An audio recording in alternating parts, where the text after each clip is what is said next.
కేరళ ప్రభుత్వానికి కూడా ఒక విజ్ఞప్తి చేస్తాను. ఎందుకంటే తెలుగు రాష్ట్రాల నుంచి అత్యధికంగా అయ్యప్ప భక్తులు మరి శబరిమల వెళ్తూ ఉన్నారు. అక్కడ సరైనటువంటి సౌకర్యాలు లేక ఇబ్బంది పడుతున్నారని మన ప్రాంతానికి చెందినటువంటి అనేక మంది శబరిమల వెళ్ళినటువంటి భక్తులు కానీ వచ్చి మాకు చెప్తా ఉన్నారు. కాబట్టి మరి అక్కడ ప్రభుత్వానికి ఒక విజ్ఞప్తి చేస్తూ ఉన్నాం మీ ద్వారా.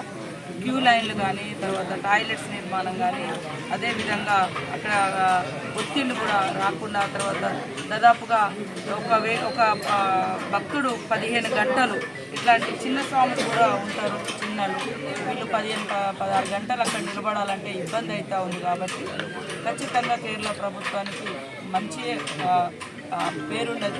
కానీ ఇప్పటికి కూడా ఎందుకంటే తెలుగు రాష్ట్రాల నుంచి వచ్చేటువంటి భక్తుల సూచన మేరకు ఆ రాష్ట్ర ప్రభుత్వానికి మీ ఛానల్స్ ద్వారా విజ్ఞప్తి చేస్తూ ఉన్నాం. మరి వచ్చేటువంటి మా భక్తులకు అన్ని రకాల సౌకర్యాలు కల్పించి వాళ్ళు తిరిగి సంక్షేమంగా మరి ఇళ్లకు వచ్చే విధంగా చర్యలు చేపట్టాలని కూడా కేరళ రాష్ట్ర ప్రభుత్వానికి విజ్ఞప్తి చేస్తూ ఉన్నాను అందరికీ.